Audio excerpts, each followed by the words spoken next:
আলহামদুলিল্লাহ, আমরা শুকরিয়া আদায় করি যে আল্লাহ রাব্বুল আলামিন আমাদেরকে মসজিদে জুমার নামাজের উদ্দেশ্যে আসার জন্য তৌফিক দিয়েছেন। এর জন্য বলি আলহামদুলিল্লাহ। মুয়াজ্জিন সাহেব যখন হাইয়া আলাস সালাহ, হাইয়া আলাল ফালাহ, শুক্রবার জুমার দিন মসজিদে যখন আযান দিয়েছে, এটা মুয়াজ্জিনের ডাক না, এটা ডাকটা কার? আল্লাহর ডাক। এটা মুয়াজ্জিনের ডাক না, এটা মানুষের ডাক না, এটা আল্লাহর ডাক। আল্লাহ বলছেন হাইয়া আলাস সালাহ, নামাজের জন্য আসো, হাইয়া আলাল ফালাহ, কল্যাণের জন্য আসো। তার মানে প্রত্যেক দিন যে 5 বার ডাকা হয়, হাইয়া আলাস সালাহ, হাইয়া আলাল ফালাহ, কল্যাণের জন্য আসো, নামাজের জন্য আসো, এটা কোনো ব্যক্তি মানুষের ডাক না, এটা ডাকটা কার? আল্লাহর ডাক। আবার শুক্রবার দিন স্পেশাল ভাবে আল্লাহ ডাক দিয়েছেন। সুবহানাল্লাহ বলবেন না? শুক্রবার দিন আল্লাহ স্পেশাল ভাবে ডাক দিয়েছেন। কিভাবে? আল্লাহ পবিত্র কোরআনে বলেছেন, ইয়া আইয়ুহাল্লাযীনা আমানু, ও ঈমানদারেরা। আমরা যারা মসজিদে আসছি, আমরা তো নিঃসন্দেহে ঈমানদার। আলহামদুলিল্লাহ বলেন। যারা আসে নাই তাদের সম্পর্কে ডাউট থাকতে পারে, সন্দেহ থাকতে পারে। আমরা যারা আসছি নিঃসন্দেহে আমরা ঈমানদার, বলে আলহামদুলিল্লাহ। তো আল্লাহ ডাকতে বলেন, ইয়া আইয়ুহাল্লাযীনা আমানু, ও ঈমানদারেরা, ইদা নুদিয়া লিস-সালাত মিন ইয়াউমিল জুমআ। জুমা মানে কি? শুক্রবার। জুমা মানে কি? শুক্রবার। শুক্রবার আমরা বাংলায় বলি, আর জুমা হলো আরবি শব্দ। কি শব্দ? আরবি শব্দ। আল্লাহ বলেন, ইয়া আইয়ুহাল্লাযীনা আমানু ইদা নুদিয়া লিস-সালাতি মিন ইয়াউমিল জুমআ ফাসআউ ইলা যিকরিল্লাহ। ও ঈমানদারেরা, শুক্রবার মসজিদে যখন তোমাদেরকে মুয়াজ্জিন সাহেব হাইয়া আলাস সালাহ, হাইয়া আলাল ফালাহ নামাজের জন্য ডাকে, তোমাদের হাতে যত ব্যবসা থাক, যত বেচাকিনি থাক, যত কাজ থাক, যত চাকরি থাক, সব ছেড়ে দিয়ে মসজিদের দিকে দৌড়াও। সুবহানাল্লাহ। তার মানে শুক্রবারের জন্য আল্লাহ স্পেশাল ভাবে ডাকে। সুবহানাল্লাহ বলেন। আমরা শুক্রবারের কেমন ফজিলত, আপনি যদি ইচ্ছাকৃতভাবে 3টা জুমার নামাজ বাদ দেন, কয়টা? 3টা জুমার নামাজ যদি ইচ্ছাকৃতভাবে বাদ দেন, তাহলে যারা ফকি ফিকাবি তারা বলছে আপনাকে আমাকে নতুন করে আবার মুসলমান হতে হবে, কালিমা পড়ে আবার নতুন করে মুসলমান হতে হবে। এজন্য বলা হয়েছে, মান তারাকাস সালাতা মুতাআম্মিদান ফাকাদ কাফার। কাফের এবং মুমিনের মাঝে পার্থক্য হলো কি? নামাজ। পার্থক্য কি? নামাজ দ্বারা পার্থক্য। কাফের নামাজ পড়ে না, মুমিন কি করে? নামাজ পড়ে। এইটাই পার্থক্য। মান তারাকাস সালাতা মুতাআম্মিদান ফাকাদ কাফার। যে ইচ্ছাকৃতভাবে নামাজ ছেড়ে দিল, সে কাফের হয়ে গেল। সে কি হয়ে গেল? কাফের হয়ে গেল। যে ইচ্ছাকৃতভাবে নামাজ ছেড়ে দিল, সে কাফের হয়ে গেল। এজন্য নামাজ ছাড়া আমাদের উপায় আছে? আছে? আছে? নামাজ ছাড়া আমাদের উপায় নাই। এজন্য নামাজ নামাজ নামাজ নামাজ ছাড়া আমাদের আর কোনো কথা নাই। এজন্য আল্লাহ শুক্রবার জুমার দিন যে নিয়ামত আমাদেরকে দিয়েছেন, এই নিয়ামত কিয়ামত পর্যন্ত শুকরিয়া আদায় করলেও শেষ হবে না। মানুষের চাহিদার কোনো শেষ নাই। মানুষের চাহিদার কোনো শেষ আছে? শেষ নাই। ইরানের বিখ্যাত কবি, বর্তমানে ইরান ফিলিস্তিন যুদ্ধ হচ্ছে না, এই ইরানের বিখ্যাত কবি শেখ সাদি। কি নাম? এই ঘুমায়েন না, আরাম পাইছেন আর ঘুমাচ্ছেন মসজিদে উঠে, ঘুমায়েন না। ইরানের বিখ্যাত কবি শেখ সাদি। কি নাম?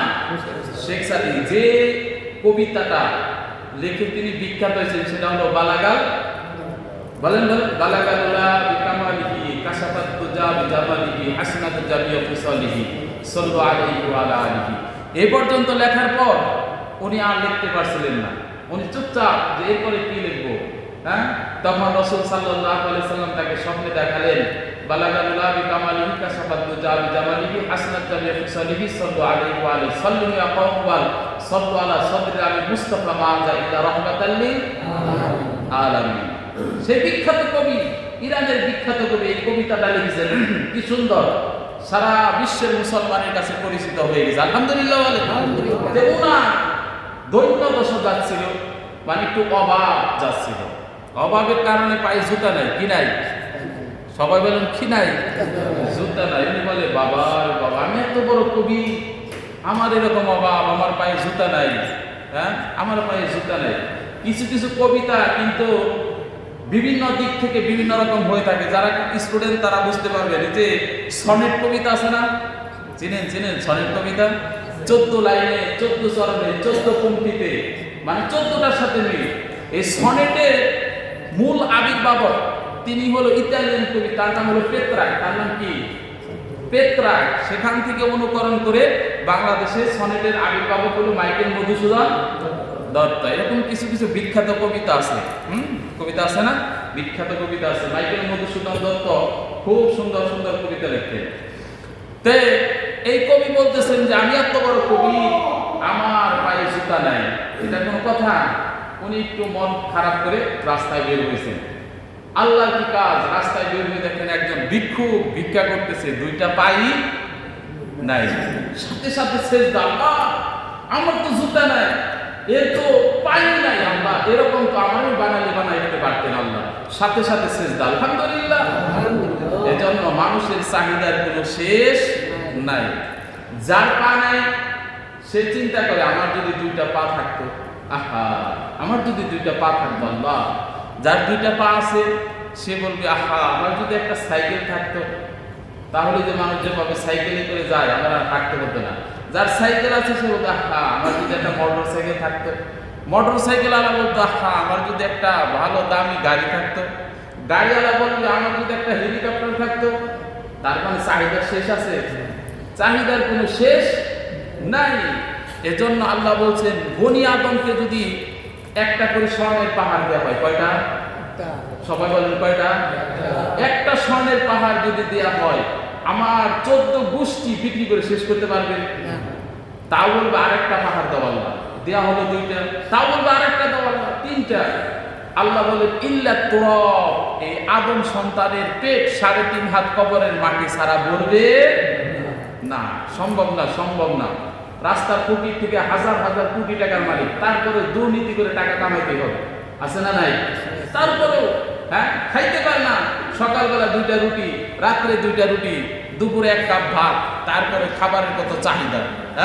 এইটা দাও সেটা দাও, দাও আরো খাই, খাইতে খাইতে দুনিয়াটা খাই। বাংলাদেশে টাকা রাখার জায়গা নাই, সুইজারল্যান্ডে যায় টাকা রাখে, সুইস ব্যাংকে, ঠিক কিনা? দুর্নীতি করে।